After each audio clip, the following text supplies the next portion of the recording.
നമ്മുടെ ഈച്ചപ്പണിയുടെ അടുത്ത സ്റ്റേജിലാണിപ്പോൾ. അപ്പോൾ എല്ലാ കോളനികളിലും നമുക്ക് ഹണി ചേമ്പർ കെട്ടിക്കൊടുക്കണം. അപ്പോൾ താഴെ ബ്രൂഡ് ചേമ്പറിലെ കുറച്ച് അത്ര നല്ലതല്ലാത്ത അടയൊക്കെ എടുത്ത് മുറിച്ചിട്ട് നമ്മൾ ഹണി ചേമ്പറിൽ കെട്ടിക്കൊടുക്കലാണ് സാധാരണ ചെയ്യൽ.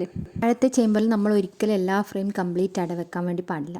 അങ്ങനെ ചെയ്താൽ റാണി സെല്ലുണ്ടാക്കി അവ പിരിഞ്ഞു പോകാൻ സാധ്യത കൂടുതലാണ്. താഴത്തെ എഗ് ചേമ്പറിൽ നിന്ന് മുറിച്ചെടുക്കുന്ന അട തലതിരിച്ചാണ് ഹണി ചേമ്പറിൽ കെട്ടിക്കൊടുക്കുന്നത്. പെട്ടെന്ന് കണ്ടാൽ മനസ്സിലാവില്ലെങ്കിലും ഈ അടകൾ നേരെയല്ല, ചെറിയൊരു ചെരിവിലാണ് ഉള്ളത്.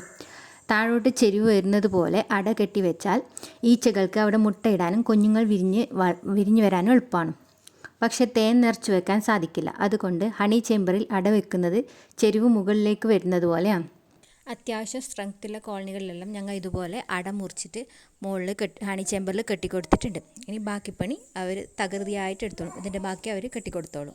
ചെറിയൊരു പോർഷൻ മാത്രം നമ്മൾ വെച്ച് കൊടുത്താൽ മതിയാവും. കുറേ ആൾക്കാർ ഞങ്ങളോട് ചോദിക്കലുണ്ട്, തേനീച്ച കൃഷി ഇത്ര സിമ്പിളാണോ, നിങ്ങൾക്ക് കുത്തൊന്നും കിട്ടാറില്ലേ എന്ന്. അവർക്കെല്ലാം മറുപടിയാണിത്. തേനീച്ച കൃഷി അത്ര സിമ്പിളൊന്നുമല്ല, ധാരാളം കൊത്ത് കിട്ടലുണ്ട് ഞങ്ങൾക്ക്. പക്ഷേ ഞങ്ങളതൊന്നും മൈൻഡ് ചെയ്യുന്നില്ല എന്നേ ഉള്ളൂ. ഈ ഒരു ജോലിയോടുള്ള പാഷനാണ് അതിന് കാരണം. ഇന്ന് നല്ല മഴ മൂടുണ്ടായിരുന്നു, അതുകൊണ്ടാണ് ഇത്രയും കൊത്ത് കിട്ടിയത്. പിന്നെ സ്മോക്കറിൻ്റെ ഒന്നിച്ച് ഇങ്ങനെ ഒരു കണ്ണാടി ഉള്ളത് കൊണ്ട് മുഖത്തൊക്കെ കുത്തിയാൽ ആണി ഊരിയെടുക്കാൻ കുറച്ച് സിമ്പിളാണ്. അപ്പം ബൈ ഫ്രം ക്യൂബി ഹണി.